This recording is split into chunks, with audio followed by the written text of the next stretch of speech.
trying to make sure that you all get your books in time. We have 1 more minute and I'll start.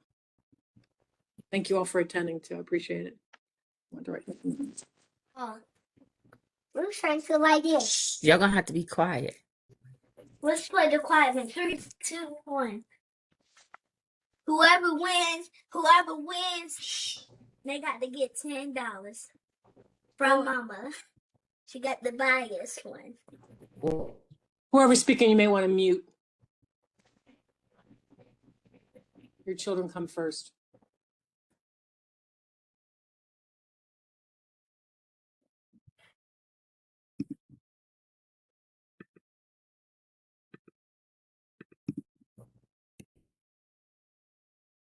Okay, I'm going to begin now, even though people are still jumping on. Just writing people's names in. Okay, welcome to the Human Trafficking Seminar. My name is Judy Paparosi. I'm your professor.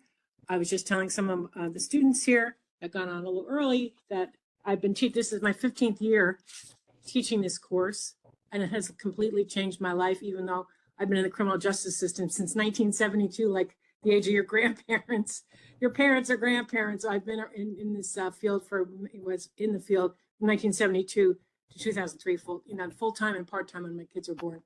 Anyway, so just to tell you a little bit about me, I started teaching human trafficking when the chair of the department said, "Oh, would you teach this course?" And I said, "Oh, wow, that doesn't happen in the United States. That just happens like in Southeast Asia, where I'd heard something about what was going on there, especially with the child sex tourism." And it was a shock to me. And I think last week I got the impression it was a shock to a lot of you that it is as pervasive as it is, that it has many various forms of trafficking. I think we'll see 25 to 30 in this semester that people don't even think of as being part of trafficking. And in 2015, around 2015, one of my students said to me, "Professor, why aren't you offering conferences on human trafficking?" By the way, this is such a new crime. I was just mentioning to some of you that when I was a prosecutor, when I worked in prisons, I never heard of a case of human trafficking. And that goes all the way up to 2003. Never heard of this crime ever. No one did. No one did. In fact, it was a surprise to me in 2010 when I started teaching this. Everybody I met who was fighting human trafficking, when they were saying, "Oh, I didn't know when I first had this case, I just thought it was a kidnapping case, but it was a trafficking case." I mean, even the professionals, the cops didn't know about it. The schools didn't know about it. The airlines didn't know about it, whatever. So my student said to me, "Well, why aren't you offering a conference to let people know?" As you know, that you probably have already read in the first chapter, there's 3 P's, actually, there's more than that. But prevention is a big part of it. And now that I'm not working full-time in the criminal justice system and I'm in academia, all I can do is the preventative end. So for the last 10 years, out of the 15 years I've been teaching this course, I've offered an annual conference, and except there was a little bit of an interruption with COVID. So one of my conferences had to be canceled, and another year we couldn't even schedule it because the COVID rate was so high. But it's offered both virtually and in person. But this year I think I'm going to go back to virtually, because those have been my biggest crowds, like 400 people sign up for it. So who am I? I started working in prisons when I was 18. I know Justin and somebody else has worked in prisons. And so my background originally was in corrections with an undergraduate degree in social work and criminal justice, a graduate degree in education, which is why I can teach, and a law degree. And I got that as well.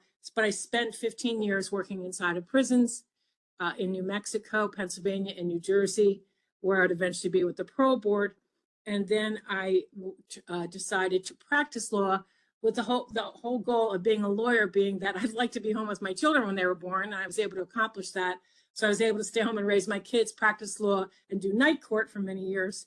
So that was a real benefit. But I literally worked in every aspect of the criminal justice system. I worked in police departments because I was a local prosecutor. I worked in courtrooms as a prosecutor. I worked in juvenile probation. So I've been on that end. I've also worked in prisons, which I just mentioned. And so I've kind of done the whole system. So I've been in, from the beginning where arrest happens, I was in the police department with that. I was in the courtrooms. I've done grand jury work. I've done narcotics work. in terms of prosecuting narcotics. Everybody knows about me. I really hate the illegal drugs that have come into this country. I've seen so many tragedies. But anyway, that's just who I am. And this is a WE course. And I also have the advantage, I have really good grammar skills. I can't say it, but I have good grammar skills. And I do want to empower you all to be good writers during this semester. So I've looked at my professor, and you'll see stuff like she's a stickler for grammar. Well, ask my children, they'll tell you that as well, because one of the most powerful things you can do is write well. If you want to advance in your career, you're all going to college. I see some people are not, 18-year-olds here, which I'm really happy about. But if you want to have any kind of great impression in your writing, I'm the girl. I'm the one who will help you do it. So don't think of me as giving you bad grades or whatever. I work and I edit your stuff and give you a tremendous amount of feedback. And basically, all of you speak correctly, because I don't ever get into anybody's speech. But writing is kind of like a across the board. And about 99% of people don't write well. And what they mostly do wrong is punctuation. So I try to give you a lot of hints to not to insult anybody, but to make this course, this writing enhanced course, a real learning lesson for you as well. Because if you can just listen to what I say, go over my edits that I will do on each of your 10 summaries. But the first 2, I'll do a complete editing. And then the last 8, I will give you a lot of feedback in the notes. People just ignore them and they come out of the class and they're not writing any better. But I have seen my students, even in one semester, grow dramatically in his or her ability their ability to write well, just by following what I suggest. And really about 99% of it is punctuation errors that people don't realize they're making, because the rest of the world is making them as well. Like the plural, like for example, if they say, the cats are beautiful, the 3 cats are beautiful, they'll put CAT''S. No, that's for possession, to show possession, like the cat's fur or the cat's tongue or the cat's hair, the cat's ears. But people I'm talking about people with medical doctors and lawyers and people in academia. They make a lot of mistakes, but a lot of it is just punctuation. So a big part of this course will be the feedback I give you. Okay. And I mean, I know it sounds terrible, but I have 44 papers to grade every Monday. I take it very seriously. I spend the entire day working on your papers. The entire day is lost to this real, I don't want to say ministry, that's not the right word, but this real devotion that I have to my students to make you better writers. So please don't be insulted. Don't get mad at me and say, how dare she, whatever.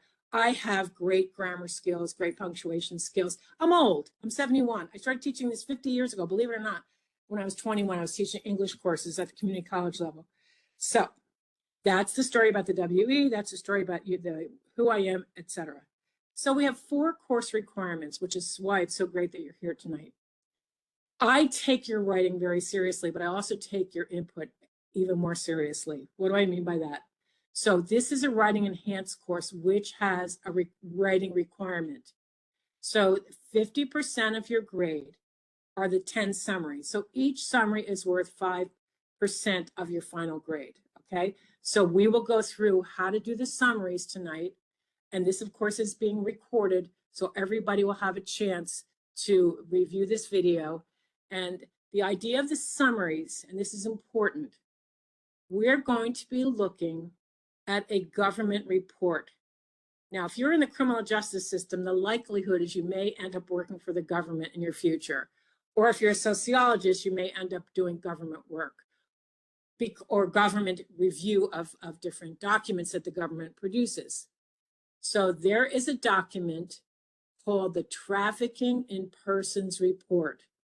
It is a report done by our State Department in the United States that evaluates all of the countries of the world, 197 countries as of today.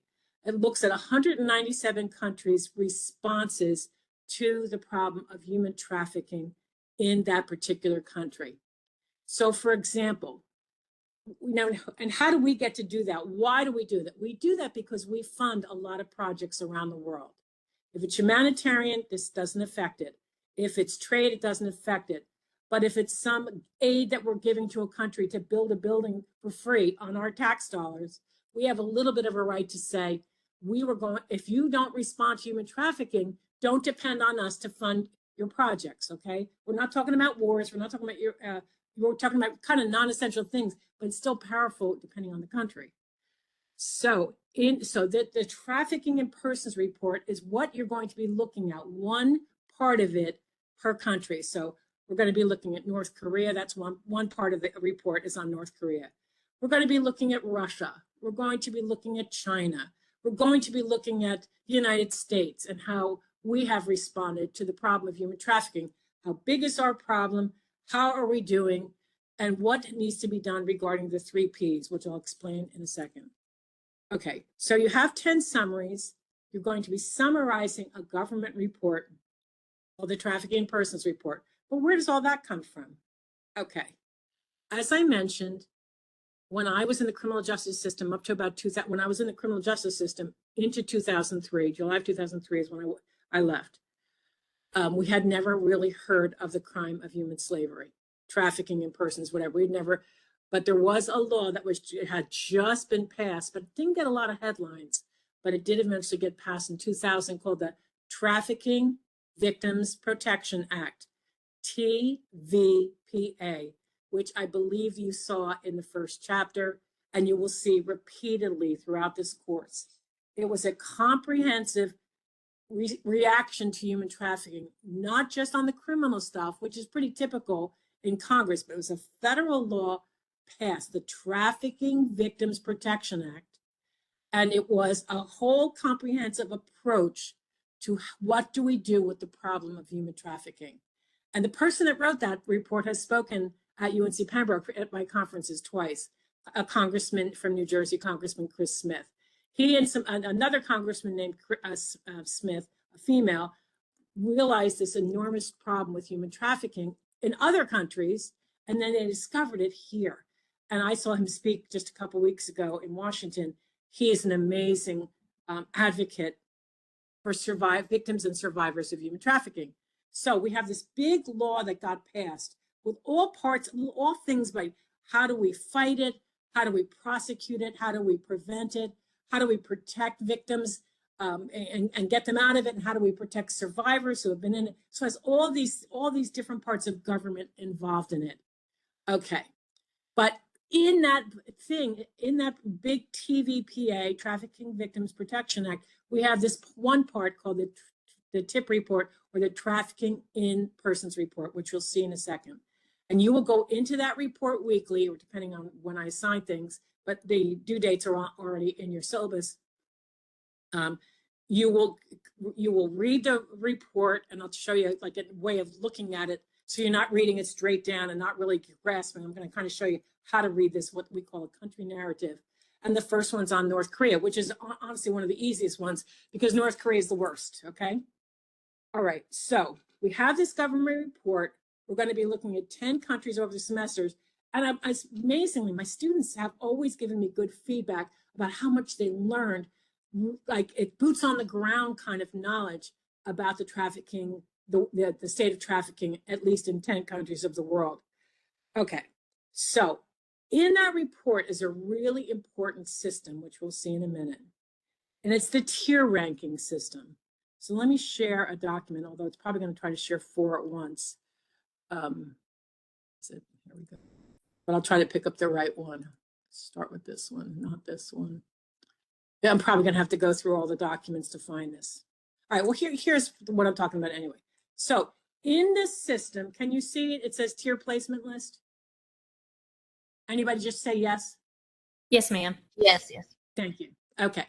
So the tier placement. So within this Trafficking in Persons report, we judge countries, or evaluate countries is a better word. We evaluate countries based on the size of the problem and the government's response to human trafficking. The best are tier ones. So these countries have done at least the minimum to address the problem in prevention, protection, and prosecution. And they've passed good law, the country has passed good laws, etc. So the first tier placement is what you see under here, tier 1. The second one is a country that's trying, and this is always the biggest list. The second one is the country that's trying, but has such an enormous problem and sometimes they don't pass laws in a year, or they don't prosecute anyone, some of these countries. And so they'll end up on we call tier 2. So it's not doing like the best, like tier 1 is doing. And look at the countries on tier 1. They tend to be some of the wealthier countries of the world, like the United States, United Kingdom. But there's also countries that are not that wealthy that are doing a good job. Guyana, Shekels, or that's probably a big tourist area, Bahrain, Argentina. These aren't countries that are considered like, first world countries, but they're still doing a great job addressing the problem of human trafficking. And the tier 2s are trying, but have not succeeded as well as the tier 1 countries. So you'll have some tier 1s, you'll have some tier 2s. Now the third one, I haven't used one of these countries in a long time. They're called a tier 2 watch list because they really belong on the bottom shelf, which is tier 3. I mentioned North Korea, China, Russia. These countries are human rights violators, especially Russia, China, and North Korea. They're some of the worst. And so, some other countries just wondering, why aren't they doing anything, like Belarus? Well, it's got problems, Brunei, Burma, etc. But the worst is tier 3. But going back to tier 2 watch list, which we're not going to do this semester, the tier 2 watch list is a country that really belongs on a tier 3 ranking, the worst ranking, but we give it 2 or 3 years to get its act together. So those are the 3 tiers, excuse me. Tier 1, which is the best. Tier 2, which is struggling to be a tier 1, but hasn't reached it yet and still needs to do more work. Tier 2 watch list, which is a country that belongs in the tier 3, but we're giving it some time to get its act together. And tier 3 is the worst. And it's usually a country that is violating human rights left and right. Okay. Come back to that in a second. So, sorry about that. It's hard to see everything here. All right, so now that I've explained the tiers, I want to explain to you what to do when doing the summary. Can you see this thing that has the yellow highlight on it, anybody? Can you see the yellow highlight that says name of country? Yes. Yes, ma'am. Okay, this is the document. This is the template for the document that you will be doing, okay? So, and basically, all you have to do, you're reading the report, and we're going to get into that in a second, how to read the reports. But you're reading the report, and then you're going to fill out this form. So, for example, you're going to put name of country. The first one you're going to do is North Korea, or the People's Republic of North Korea, some insane name. It was on the other form. Like people have, the peoples have anything in North Korea. It's just, I watch a lot of documentaries on North Korea, and oh my goodness, Kim Jong-un is the worst, and his father and grandfather before him, because they're all traffickers. The father and the grandfather and Kim are all traffickers, and they collude with President Xi in China to traffic women from North Korea into China. It's just a nightmare of a system. Okay, so you put the name of the country, and of course, I give you the name of the country. You'll see it on the syllabus, and our first is North Korea. And then if it's North Korea, the tier placement, you would check, like I have it here, you would check tier 3. That's it. Now, the easiest question to answer is the one I have the most problems with my students. The reasons for tier placement, I want you to use my work. You're going to cut and paste. The only time you're ever going to be told in college, you can cut and paste. Let me see if I can find it. Because you're going to use this document, which is one of the 4 documents I emailed you, but it's in the module, how to write up a tier ranking from the tip report. I literally can't make this any easier, and I have a reason that I do it, and I don't want to stop doing it. The reason that I'm doing it is I'm not going to reveal it to you. I'll reveal it to you when you start writing, give you feedback. But I've already done it, and all you have to do is go to the yellow highlighted example. For example, if we were doing the USA, it's all done. You just cut this and copy it and paste it, and you're done. Now, if you have another tier 1 country, but it's not the USA, you just take the USA out and type the other name in. So don't send me the USA if you're doing one on Japan and it's a tier 1, okay? So just take out the USA and put in Japan. But you're going to use this example language. The USA is ranked as a tier 1 country, which is the best, which is a country whose government fully complies with the TVPA's minimum standards. You don't have to know the TVPA's minimum standard. All you need to do for this first question in the template is copy and paste. Now, what if it's a tier 2? Well, one of the first tier 2s that you're going to do is Ukraine. You're going to do Nigeria, that's a tier 2 as well. In fact, most of yours are going to be tier 2. So all you have to do is go to the second example. Here's tier 2. Don't use the bold because I want it written this way. Ukraine is ranked as a tier 2 country, which is a country whose government does not fully comply with the TVPA's minimum standards, but is making significant efforts to bring itself into compliance with those standards. So you copy it and paste it into the template, which we'll go back to in a second. The next one is a tier 2 watch list, but we're not going to do one this semester. But if you want to read it and understand what it's a tier 2, the language is the first here, but there's an and right here. The and, which I'll highlight, and pick one that applies to. You'd have to show that there's enough A, B, or C. So, but I'm not asking you to do this. So you can read it and understand it. So it's a tier 2 plus and the other and there. One of those 3 reasons, 2 of those 3 reasons, but usually they'll give you 1. But we're not doing a tier 3, okay? So the next one is tier 3, right here, tier 3. This is the China, North Korea, Russia, the worst violators of human rights in the world. So don't think they're going to be any better about this. So the first one that you're doing, all you have to do, here's North Korea. You copy it, and then you're going to paste it into the document. So look for the words examples, the 3 highlighted, there's 4, the highlighted word example, and look, you figured out your tier already because you'll see it right on the port. We'll see that in a minute. And you just copy and paste the example. Any questions about how to do this part, this one part of the template? So reasons for tier placement, you go to the document I just closed and you put it right here. So I just put it in for your first one. See how I pasted? North Korea is. I would put up here, North Korea, or you can put it whatever Kim Jong-un calls the country right now, but it's North Korea. And then I just copied from that document, North Korea is ranked as a tier 3 country, and you're done. Now, if you want to get like a super high grade, you can put some more reasons in there. But I only require that you do what I just did. But some students are very, very industrious and really want to talk about what they've read about North Korea, and they'll put it in there, and that's fine. Okay? But if person does this first 3, just like this, and the rest of the report is equally as well, you're going to get 100 or close to 100, depending on your grammar. Okay? And by the end of the semester, you should all be getting hundreds. Okay? Any questions about how to do the first 3 parts of the template? Okay. Now, a lot of students will ask me, do I have to use the template? Well, why not? It's easier for me and it's easier for you. You must use the template the way I have it set up. But if you want to make it look like an essay, that please don't do that, because then I'm not seeing the questions and answers.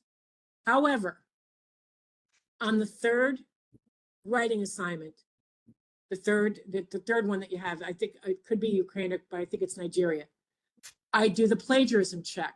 So I have another template, which you probably saw in the syllabus, which I will send you after this is over, just the headings only, so that these questions don't count, because these questions have been used for the last 10 or 15 years. So it can come up as plagiarizing. But I know how to read your report and see that up to about 50%, if you use this template, make them up plagiarized. But I know how to read these reports. I've been reading them for years, and student submissions. I can tell if you're plagiarizing. And while we're on that topic, let's get to AI. It has its place in the world, but it doesn't have its place in my class. And by the way, I can tell, I have a plagiarism thing for AI. You're only doing yourself a disservice. It doesn't really matter to me, but you're only doing yourself a disservice. And I can spot AI from 10 miles away, and plagiarism, and any form of plagiarism where anybody uses the thesaurus to change words. I can spot it because as I said, I've taught this class for 15 years. I've been grading a lot of papers because I usually have at least 2 sections of this. I've literally graded thousands of papers. I recognize AI, I recognize plagiarism, and I also recommend anybody using a thesaurus, I forget the name of it, to do these things. And you're not really hurting me, like I said, you're hurting yourself. because in your future, you will probably have a government report that you have to read and analyze, whether if you're in the courts and it's a probation report, or whether it's an opinion that came down from your attorney general that you have to read. I'm giving you the skill to look at a report and how to organize it very well and be able to write it very well. And that's the skill I'm trying to give you in a writing enhanced course. Any questions about that? And by the way, AI makes a lot of mistakes when it comes to the trafficking in persons report. It never gets it right. So that's how I immediately recognize when things are wrong. It doesn't understand like a government report that changes constantly. It's just not that sophisticated. Okay. So the next question is the fourth question down. So if you look at the yellow highlighted, is it a source, destination, or transit country? Now, this seems to be the hardest question for everybody. So please note the following. And if you need to take notes, take them, because this is where you're going to lose the most points. A source country is a country that even has one victim in it. So I don't know if, I think every country in the world is a source country. That means even if there's one victim, for example, Guam, we just had speakers from Guam. Guam is in the middle of the Atlantic Ocean. I mean, the middle of the Pacific Ocean. It's halfway between the United States and Japan and Indonesia and Russia, whatever. It's in the middle of the ocean. It has a problem with human trafficking, as bad as ours, if you can believe it.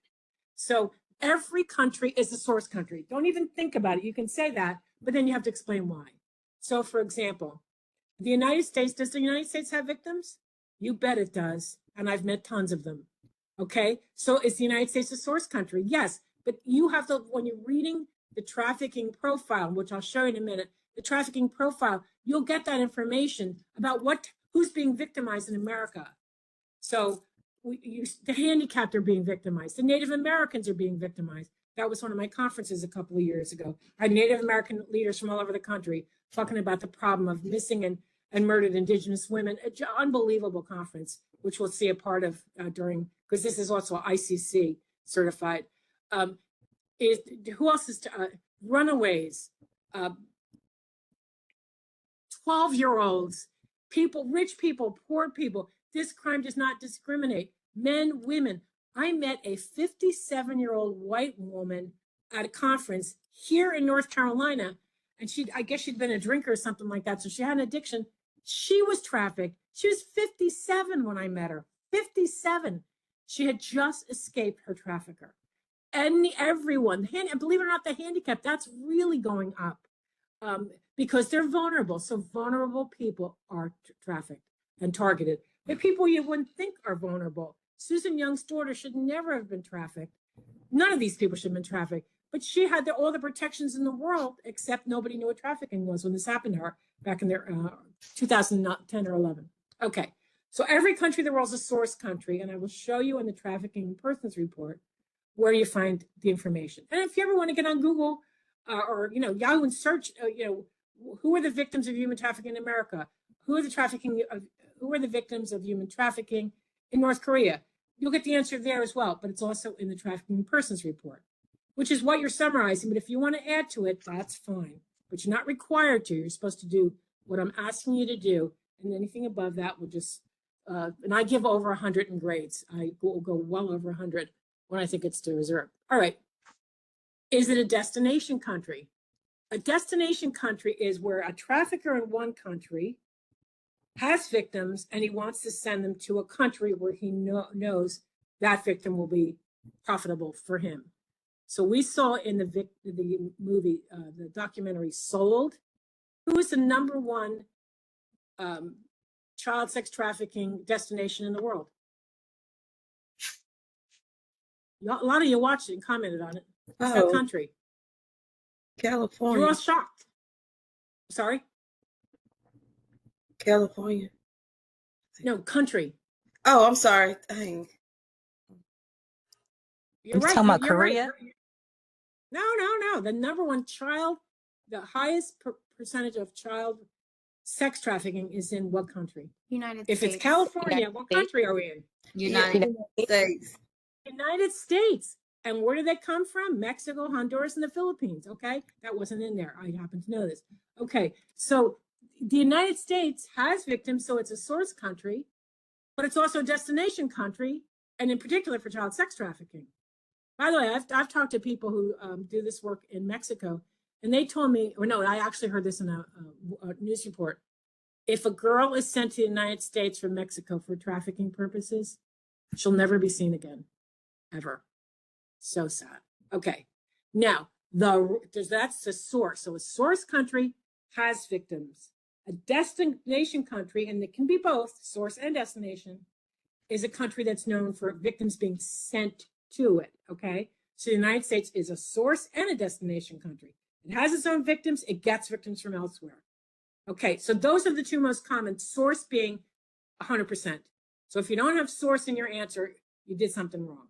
But destination, some countries are not destination, but if you know, as you go through the semester, you'll kind of figure out what does this mean, destination, and we'll see it repeatedly. Now, the rarest one, and it's only one or two countries that are transit countries. A transit country is a country not where people are driven to. It's a country used by two other countries, a source country on the one hand and a destination on the other hand. But its roads are so good that people drive, the traffickers move their victims through the transit country to get to a destination country.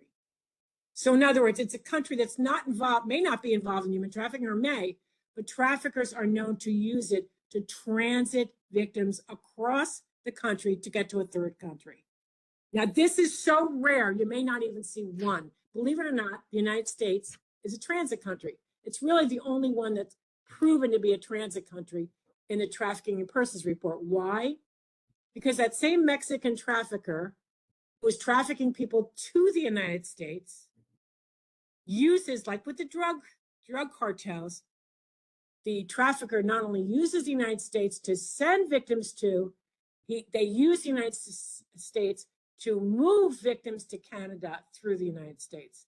So see what I'm talking about? The trafficker wants the victim in Canada. But what's between Mexico and Canada? The United States. So the United States is all three. A source, absolutely, we have victims here. It's a destination, which I've already told you, the three countries they mostly come from are Mexico, the Philippines, and Honduras. But based on a lot of stuff I've learned about what the border, they also are coming from the Mideast now and China. I'm really upset about that. Okay, but anyway, it's a destination, but a transit means the country is used for the purpose of Mexico moving some of its victims to the United States, but then through the United States to get to a third country, Canada. And it's rare. Mark down, it's rare. So if someone drives a victim through a country to a third country, that's a transit country. But it's got to say it in the Trafficking in Persons report. So that's usually the question that throws everybody. The next four are very easy. The first question is prosecution. Are traffickers being prosecuted? And it's right in it's a category in the Trafficking in Persons report. Are any traffickers being prosecuted? If so, how many are being prosecuted? How long are they sentenced? So just give me a general idea of what's going on.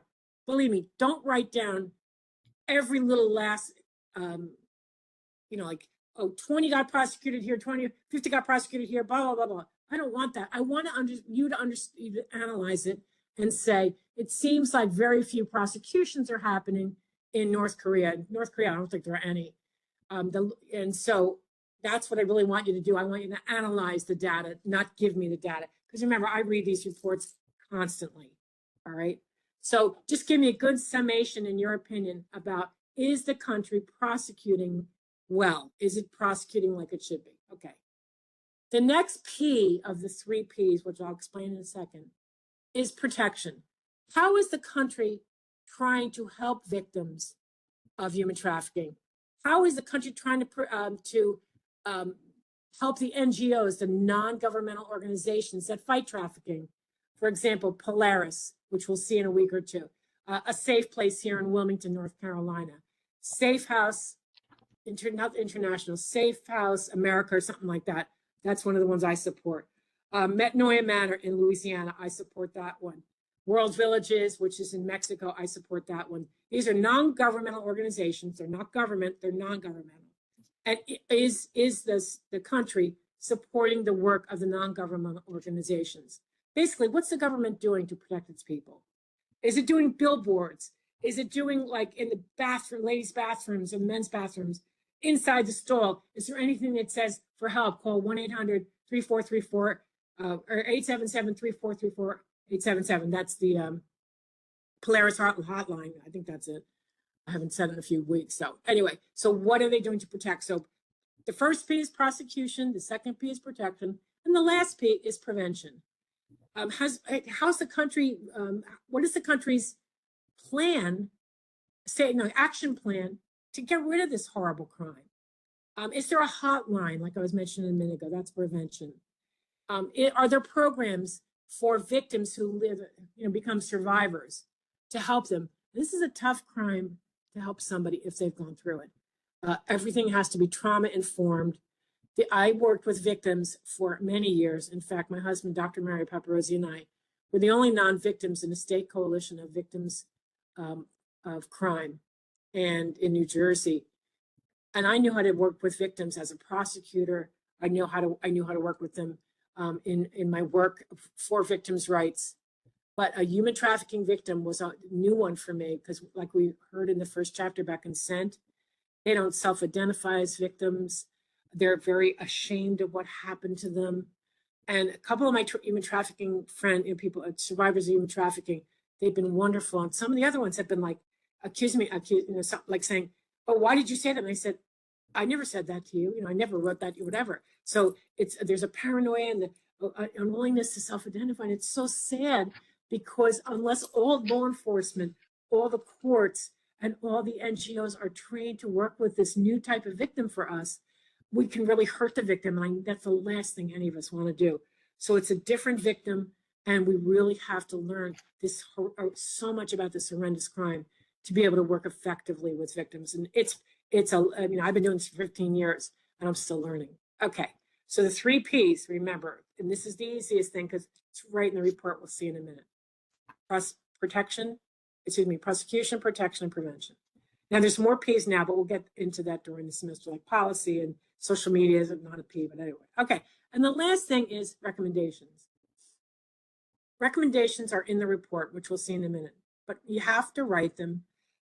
They're written as commands, kind of, enact more laws, prosecute more of traffickers. So they're starting with that verb, enact, prosecute, do this, do that. I need you to write them in full sentences. North Korea should improve its training, or North Korea should change its law. If you begin with a verb, that's a command. And I don't want commands, I want full sentences. Now, the last thing I have to point out to you, and then we'll get into how to read the report, is for some reason the 2025 report that was due July 1st is not yet out. I just checked before I got on here. So we're still using the 2024 report. So see at the very bottom, the link is there. The link is on that module that has all the documents that I've already talked to you about. So you have plenty of places to find the link, but it's right here on the template, and you can just leave that right there at the end. Okay, and as I said, you can add anything you want to that. Does anybody have any questions on how to do the template? No, ma'am. Okay, and don't raise your hand because when I share a document, I can't. So just, unmute yourself, if please. All right. So let's go back to this one. Now, this is one of the discussion points if you have any questions. This is what a country narrative looks like. You see how to read a country narrative at the top? On the page, do you see it? Yes. Yes. Right. Yes. Thank you. So this is like a fake country. The and it's a tier 2 watch list, which we're not doing. Okay. So at the very top of the trafficking persons report, which we'll look at in a minute, at the very top, you will get a summary. It's okay, usually. It gives you, so by the way, it'll tell you right away the tier. So you don't have to look around. It's right on the report, which we'll see in a few minutes. And it's a pretty brief summary, but it's easy to read usually because it's usually brief, okay? But go to the very end of the report and there's a trafficking profile. Trafficking profile is where you will get the answer to the source, destination, and transit country question. Because in the trafficking profile, you get the facts that you're looking for overall. So I always start by reading the top paragraph and going to the trafficking profile, which tells me the most, okay? But you already have the tier, you know the name of the country because we already talked about the names of the country. And then you'll get the prioritized recommendations. But we will see they're all written as commands, okay? We'll see that in a minute. But I want you to write, you know, Ukraine should, North Korea should, and then you can use, you basically just summarize. You can give me 3 or 4 of the recommendations. I don't need all of them. Remember, I read these reports. But what would you think would be important to your boss if you were summarizing this report for your boss? That's how I want you to look at this. So you have a boss that says, oh, summarize what North Korea is doing with human trafficking. We'll look at that in a second. Summarize it for me. Well, you don't want to give him all the facts. You want to give him the most important facts. So he or she has a sense, your boss could be a woman, he or she could have a sense of what the problem is and how North Korea is responding to the problem of human trafficking. Okay. And then you'll see there are 3 sections: prosecution, protection, and prevention, the 3 Ps we talked about. So, and this is very straightforward. Again, I want a summary and not a bunch of, you know, facts. Summarize the facts to the best of your ability. And then, as I already mentioned, the last thing is the trafficking profile, which I almost begin with after I read that first paragraph. So let's look at, let me stop this for a second. Let's look at an actual report. So, Came up with the wrong thing. Let me close some stuff. I just have to close some stuff. Excuse me.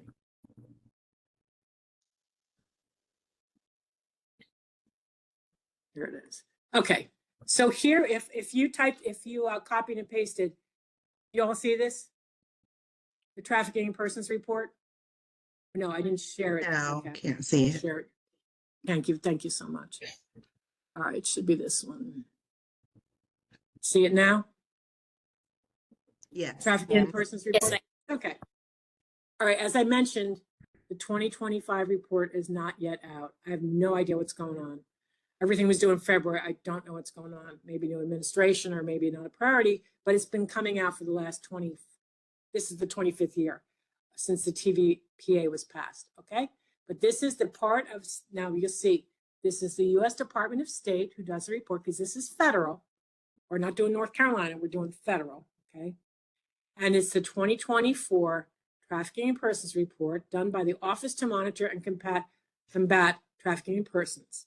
So here's the 2024 report. You can, for some reason, the PDF didn't work last year and they don't have it out this year, so I don't know.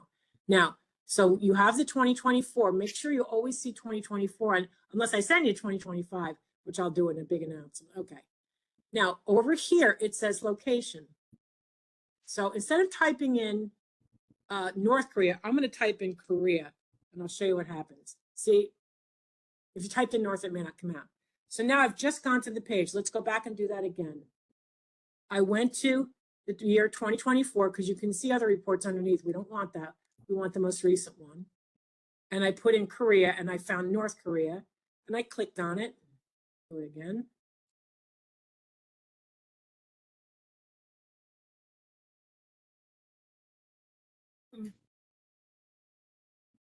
Well, it's not doing it. Get out of here.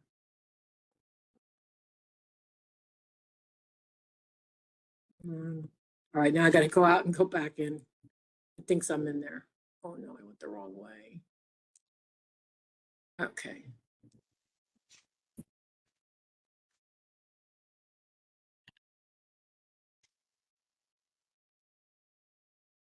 I don't know why it's not moving. I'll go to South Korea and come back to North Korea. Now I'm going to go back and go to North Korea. Okay, so from just looking at that real quickly, y'all seeing North Korea? Korea Democratic People's Republic of? Yes, Y'all ma'am. see it? Yes. What tier is it? 3. 3. Good, very good. Where'd you see that? Oh, right there. Up under. Right. Right there, okay. Mhm. And there's that summary paragraph. And you already know tier 3, it's bad, okay? It's gonna be bad. And then, so then that's that opening paragraph I mentioned. And it gives you a pretty good, very short summary of the problem. Then, as I mentioned, the next thing is the recommendations. And so you'll see, end the use of state forced labor, end the use of state forced labor as punishment, eliminate coercive tactics, cease garnishing wages, provide assistance. They are all commands. So you would write, North Korea should end the use of. North Korea should provide assistance to victims, okay? Is that clear? Don't write commands which begin with a verb. End, eliminate, provide, criminalize. Don't use verbs. Use a full sentence. North Korea should. Those two things. North Korea and should, and then the verb, okay? Any questions about that? Okay. Yeah. Then there's the 3 sections, like I mentioned, which North Korea doesn't do anything, so pretty easy. Prosecution, one of the third P, the first of 3 Ps. Protection, the government did not report any protection efforts. And prevention, the government did not report any efforts to prevent trafficking. So this is the easiest one, which is why I start with it, okay? And then when you want to answer that source, destination, and transit question, you go to the trafficking profile, which usually has the longest, that's pretty much the longest section in most of these reports. Now, can I just tell you something about North Korea? You can't transit North Korea. It's completely locked down country, so it's not a transit country. You can't send victims there because you can't get them in because the country's locked down. So it's only a source country, okay? So just so you know, North Korea is a source country. Okay, and that's basically how to do it. And I mentioned there are 4 requirements to this course. 50% of the course is the 10 summaries that you're going to do. So you have 10 due over the 4 months. And for some reason, this first half of the semester is a little shorter. It's usually like the second week of October that we have a little bit of a fall break. But now it's like right at the end of September. So everything's kind of crunched in the first month and a week. But then you have a lot of time after fall break. It's very relaxed. So we'll do a lot of, I don't want to say fun stuff, but we'll do a lot of things outside of the textbook that I've incorporated in this course for the last many years. So that's the first, that's 50%, these writing summaries, because it's writing enhanced course, 50% of your grade, 5 per each one, so total of 50. Now, the second most important part of this course, and it's near and dear to my heart, and you may not have had a professor who was as involved as I am, but maybe you have. I'm so happy if there are people, but I respond to the discussions. If you're anyone who's been on the discussions with me this week, I respond to everybody until about 4 or 5 o'clock on Friday. And then I just I don't read them because I need to stop working at some point because I'll be on here 20 or 30 hours between these 2 courses. And most people teach 3 hours in one course. They don't, but I spent a tremendous amount of time in the discussions. And we had some great discussions this week, especially in my 800 section. But both classes had great discussions. I learned about your career. I learned about your interests. I was stunned how great it was. It was beautiful. And I know this is a tough course. It'll rip your heart out, which I've already talked about. But the discussions are 40% of your grade. If you want an A in this class, I wish I could give A pluses to my students, but we don't have A pluses at UNC Pembroke. If you want an A in this class, it's the discussions that'll get it to you. I've given people like grade of 125 for that 40% of their grade. And then you have the midterm 5% and the final 5%. I don't put a lot of, it's an online course. I give you an outline. You should be able to get hundreds in your exams because it's open book, open everything. So I don't put a lot of weight in it, but I love to discuss this with my students. And about halfway through this semester, I see an incredible compassion for victims and survivors of human trafficking develop in this class. Once you've learned about halfway through, I've seen remarkable responses from students. And it is the hardest class you'll ever love. I hope you love it, but it's at least the hardest class you'll ever like, whatever. But it's not the work, it is the emotional impact of what goes on in the crime of human trafficking. Any questions? Any comments? No, ma'am. And if you have all done roster verification, I know that, because it closes tonight. And I'm happy to have you. I'm well glad you took it. Anybody have any questions about anything? I'm here to answer.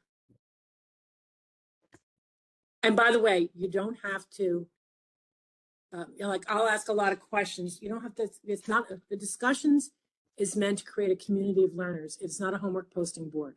So if you go into something, you've only read you only watch one video and you want to just talk about that, I don't care. I really don't. But I want to see you are developing a knowledge base of human trafficking, talking to each other. A couple of you were unbelievably good at commenting on other people's posts and giving feedback. It was wonderful. It's so wonderful to see that, because you are now part of a community of learners. And that's what I try to create in the class. As you can tell, I'm pretty passionate about this. I really hope to see this crime eradicated in my life. That's why the book is Eradicating Human Trafficking. And that by the author. The author's a great friend of mine and has spoken at every single human trafficking conference at Pembroke, every last one. So, and he wrote the book Eradicating Human Trafficking. It may not happen in my lifetime, but you guys are going, if you're in criminal justice and sociology, you may end up being on the front line. So this course may be very important in your future. Anyway, I give lots of talks. I've given them all over North Carolina, in New Jersey, out in Poland, in Italy. I've given talks for many years. But now that so many people are involved with it, and if you could watch Sound of Freedom, I'm going to try to see if I can get the guy that, not Jim Caviezel, but the guy that produced it, Edward Vestigey, a friend of mine. I just saw them, I saw them on a talk together. I'm going to try to get a really great speaker this year, and that conference will be in March, April. Anyway, so welcome to Human Trafficking, the hardest class you'll ever love. Thank you. Y'all have a good night. Thank you. Thanks. Thank you. Thank you all for coming. Thank you. Thank you. I'm looking forward to your input.